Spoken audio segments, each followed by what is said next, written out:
আরশি চেয়ে প্রিয় দেখবে যদি দরবারে মদিনা দেখো। এর মধ্যে আমার মুর্শিদ কেবলা বলছেন হাসরে নবীজির কি শান পাবে মুমিন তার প্রমাণ। হাসরে নবীজির কি শান পাবে মুমিন তার প্রমাণ। কোনো মাবুদ নেই তুমি ছাড়া, কোনো মাশুক নেই তুমি ছাড়া, এই পৃথিবীতে তোমার মতো বলেন পৃথিবীতে তোমার মতো আপনার কেউ নাই। তোমার জিকিরে হয়তো লা ইল্লাল্লাহ ও লা ইলাহা ইল্লাল্লাহ ও লা ইলাহা লা ইলাহা ইল্লাল্লাহ মুহাম্মাদুর রাসূলুল্লাহ সাল্লাল্লাহু আলাইহি ওয়াসাল্লাম। উপস্থিত অধ্যকার আয়োজিত ফরিদ রহমাতুল্লাহি আলাইহির বার্ষিক ইসারা সওয়াব মাহফিলের সদর জলসা আল্লামা হাফিজ মোহাম্মদ ইসাম হুজুর মাদ্দাজিল্লাহুল আলী আমার সামনে উপবিষ্ট নবী প্রেমিক অলি প্রেমিক আশিক রাসূলগণ, মঞ্চ উপবিষ্ট জ্ঞানী গুণী বাবারা, সকলের প্রতি আমার অন্তর থেকে রইল সালাম। আসসালামু আলাইকুম ওয়া রাহমাতুল্লাহি ওয়া বারাকাতুহু। এই পৃথিবী মানুষ, বাংলার মানুষ, আহমদিয়া তরিকার মানুষ, ওয়াইসিয়া তরিকার মানুষ আজীবন মনে রাখবে। সেজন্য এই মেরাজ নিয়ে আমার মুর্শিদ কেবলা অনেকগুলো কাসিদা লিখেছেন, গজল লিখেছেন। প্রত্যেকটা গজলই মুর্শিদ কেবলা কোরআনের আয়াত রিসার্চ করে, হাদিসের আয়াতকে রিসার্চ করে, হাদিসকে রিসার্চ করে আমার মুর্শিদ কেবলা কলম ধরেছেন। কন্যা সুবহানাল্লাহ। এই জন্য বলতেছেন শরীর মিরাজ বন্ধ কাফেলা মানে না, আল্লাহর মন শক্তি আছে বিশ্বাসী করে না। পারবে না বলতে? শরীর মিরাজ বন্ধ কাফেরা মানে না, আল্লাহর মন শক্তি আছে বিশ্বাসী করে না। ওদের থেকে সাবধান হওয়ার, ওদের থেকে সাবধান হওয়ার আইসা সে জামানা। শ্বশুরের দিদার বন্ধু কাফেরা মানে না, শ্বশুরের দিদার বন্ধু কাফেরা মানে না, আল্লাহর মন শক্তি আছে বিশ্বাসী করে না। আবু জাহেল আবু লাহাব করে নাই বিশ্বাস, কোন কাফির মানবে মিরাজ কইল না কোয়াস। কথা বলেন ঠিক না? আবু জাহেল আবু লাহাব করে নাই বিশ্বাস, কোন কাফির মানবে মিরাজ কইল না কোয়াস। কাফিররাও আল্লাহ মানে, কথা বলেন ঠিক না? কাফিররাও আল্লাহ মানে নবীকে মানে না। শ্বশুরের দিদার বন্ধু কাফেরা মানে না আল্লাহর মন শক্তি আছে বিশ্বাসী করে না আবু বকর মিরাজ মানে কাফের থেকে শুনে সঠিক প্রমাণ কাফেরা জেনে নাই মিরাজ সঠিক প্রমাণ জেনে আবু বকর মিরাজ মানে কাফের থেকে শুনে কাফেররা মানে নাই মিরাজ সঠিক প্রমাণ জেনে নবীর কথা মুমিন মানে নবীর কথা মুমিন মানে প্রমাণ যে লাগে না শ্বশুরের দিদার বন্ধু কাফেরা মানে না বলেন শ্বশুরের কাফেরা মানে না আল্লাহর মন শক্তি আছে বিশ্বাসী করে না ওদের থেকে সাবধান হওয়ার ওদের থেকে সাবধান হওয়ার আয়েশা সে জামানা শ্বশুরের দিদার বন্ধু কাফেরা মানে না আল্লাহর মন শক্তি আছে বিশ্বাসী করে না একটা জবান বন্ধ রাখবেন না চিৎকার মেরে বলেন না মারহাবা ভালো লাগে না খারাপ লাগে আমার দয়াল নবীর শান শুনতে ভালো লাগে না খারাপ লাগে আল্লাহ রাব্বুল আলামিন আহকামুল হাকিমিন আল্লাহ তাআলা আমার নবী আপনার নবীর শানের ব্যাপারে আল্লাহ তাআলা কোরআনুল কারীমে এমন একটা আয়াত আল্লাহ তাআলা নাযিল করে দিয়েছেন আল্লাহ পাক বলেন ইয়া রাসূলুল্লাহ ইয়া হাবিবাল্লাহ রহমতের নবী ও দয়ার নবী ও মায়ার নবী আমি আপনার শানকে এত বুলন্দ করে দিয়েছি এত বুলন্দ করে দিয়েছি আমি আপনার শানের ব্যাপারে বলছি আল্লাহ পাক বলেন ওরাফা'না লাকা যিকরাক ইয়া রাসূলুল্লাহ ইয়া হাবিবাল্লাহ নবীজি আপনার শানকে আমি আল্লাহ তাআলা এত বুলন্দ করে দিয়েছি সারা দুনিয়ার মানুষ যদি একত্রিত হয়ে যায় আপনার শানকে নিচে নামাবে আপনার শানকে খাটো করবে কিয়ামত হয়ে যাবে আপনি নবীর শান আপনি নবীর মর্যাদা চুল পরিমাণ তারা কমাতে পারবে না কোন সুবহানাল্লাহ ইমানে আওয়াজে বলুন আল্লাহু আকবার আল্লাহর হাবিব রাহমাতুল লিল আলামিন নবীর শান কাল হাশরের ময়দানে কেমন হবে আল্লাহর হাবিবের শানের ব্যাপারে আমাদের প্রাণপ্রিয় মুর্শিদ কেবলা তিনি অনেকগুলো কাসিদা লিখে গিয়েছেন অনেকগুলো কাসিদার মধ্যে বলেছেন তার মধ্যে একটা কাসিদা আমাদের প্রাণপ্রিয় মুর্শিদ কেবলা বলেছেন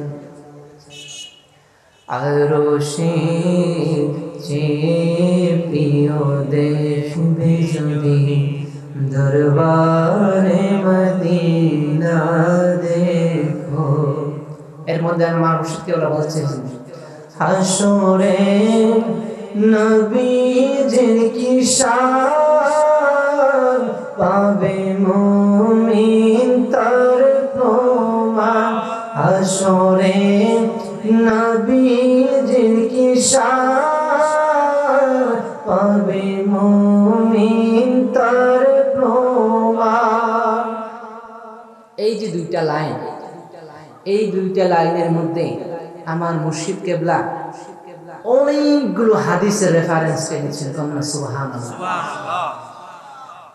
অনেকগুলো হাদিসের রেফারেন্স কিভাবে টেনেছেন এই যে বলছেন যে হাবিবের হাসরে কি শান পাবে মুমিন তার প্রমাণ এটা কিভাবে পাবে যখন আল্লাহ রাব্বুল আলামিন আহকামুল হাকিমিন হাসরের ময়দান যখন কায়েম করে ফেলবেন হাসরের মাঠ যখন কায়েম হয়ে যাবে সমস্ত নবীদের চেহারাগুলো যখন আসনগুলো যখন আল্লাহ তাআলা একত্রিত করে 1,24,000 নবী রাসূলের আসনগুলো যখন আল্লাহ তাআলা সাজিয়ে দিবেন, সাজিয়ে দেওয়ার পরে আমার নবীর আসনটা থাকবে সবার উপরে।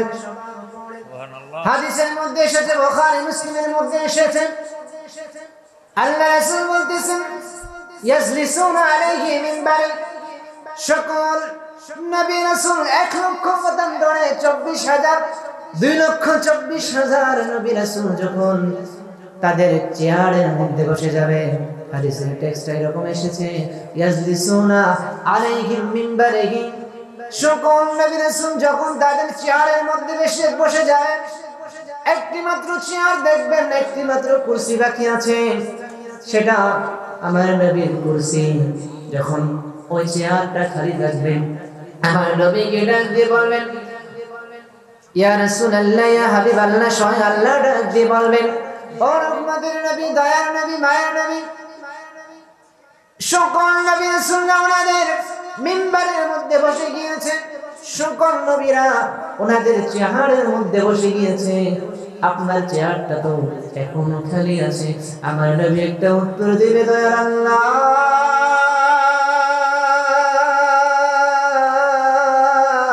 ও রব্বুল আলামিন, সকল নবীরা বসতে পারে, ওনার উম্মতের নিয়ে কোনো টেনশন নাই, কিন্তু আমি নবী আমার গুনাহগার উম্মতের চিন্তায়, যতক্ষণ আমার গুনাহগার উম্মত জান্নাতে প্রবেশ না করবে ততক্ষণ আমি নবী এই কুরসির মধ্যে বসবো না। কান সুবহানাল্লাহ। আল্লাহ রাব্বুল আলামিন ডেকে বলবেন ইয়া রাসূলুল্লাহ, ইয়া হাবিবাল্লাহ, ও দয়ার নবী, ও মায়ের নবী, আমি তো কুরআনুল কারীমে হাশরের মাঠের ব্যাপারে আপনাকে ওয়াদা দিয়েছি, প্রতিশ্রুতি দিয়েছি যে ওয়াম্মা সাইরা বিমাদ রাব্বিকা ফাহাদিস ফাতারদা। আল্লাহ তাআলা হাদিসের মধ্যে বলেছেন এবং কোরআনের আয়াতের মধ্যে আল্লাহ তাআলা বলেছেন ইয়া রাসূলুল্লাহ, ইয়া হাবিবাল্লাহ, হাশরের ময়দানে আপনি যেইভাবে চাবেন সেইভাবে আমি আল্লাহ তাআলা আপনি নবীকে দিতে থাকবো। কোন সুবহানাল্লাহ। সমস্ত মানুষগুলো কঠিন হাশরের ময়দানে এক হাত সূর্যটা যখন মাথার উপরে থাকবে, এক হাত মাথার উপরে থাকা অবস্থায় মানুষগুলো যখন রোদ্রের তাপে কারো পিঠের চামড়া জ্বলে যাবে, কারো হাড্ডি পর্যন্ত পৌঁছে যাবে, এমন সময় চলে যাবে কেউ ইব্রাহিম নবীর কাছে গিয়ে বলবেন আমাদের কোনো আবদার লাগবে না, আমাদের কোনো আবদার লাগবে না, শুধু একটা আবদার আপনি আল্লাহর কাছে করেন, যাতে করে আল্লাহ তাআলা এই যে সূর্যটা রয়েছে এক হাত উপরে, এই সূর্যটা আমাদের থেকে সরায় দেন। আদম নবী বলবেন আমি আজকে এটা তোমার জন্য করতে পারবো না, কারণ আমার উম্মত নিয়ে আমি চিন্তিত। তারা চলে যাবেন নূহ নবীর কাছে, এরপরে মুসা নবীর কাছে আসবেন, ইব্রাহিম নবীর কাছে আসবেন, সকল নবীরা সেদিন তাদের অক্ষমতা পোষণ করবে, বলবে আজকে আমরা পারবো না, আমরা তোমরা অন্য কোথাও চলে যাও।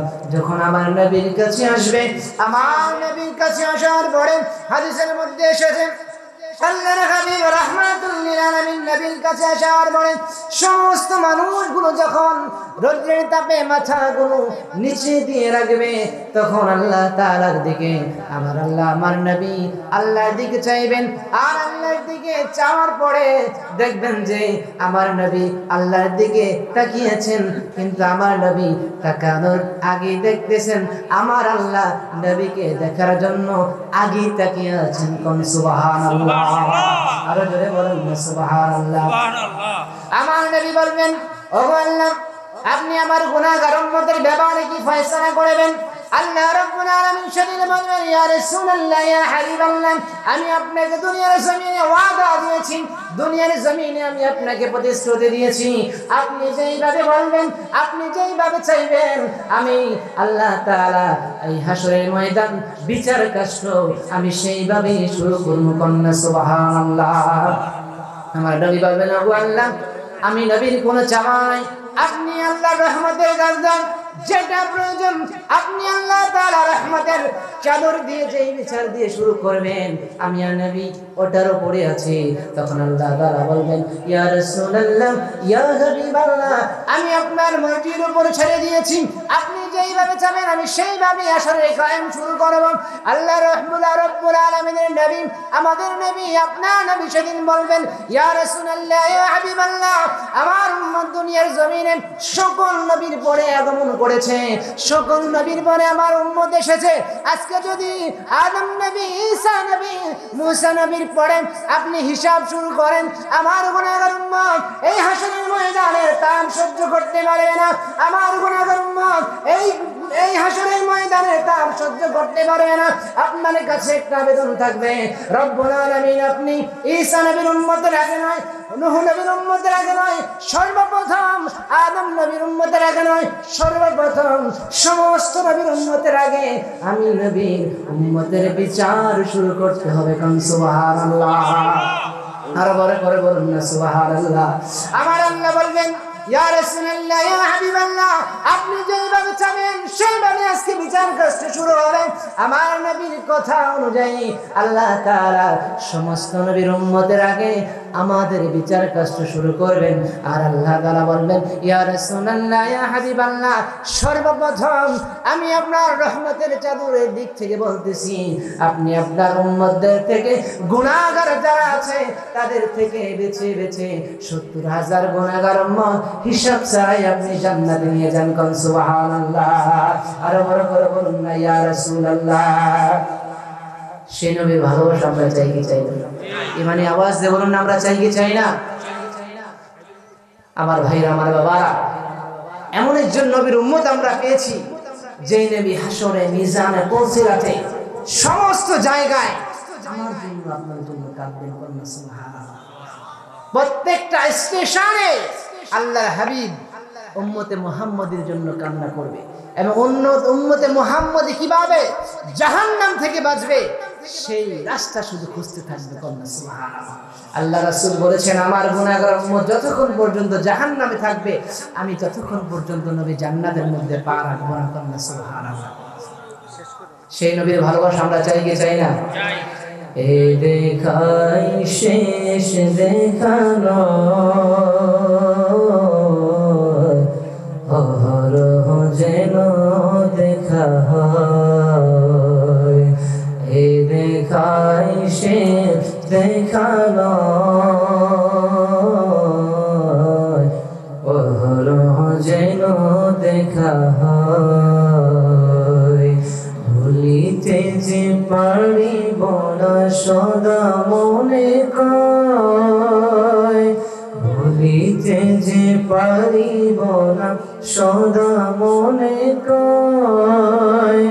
দিবানিশি মোর যেন মদিনাতে রয়, দিবানিশি মোর যেন মদিনাতে রয়। এ দেখাই সে দেখানো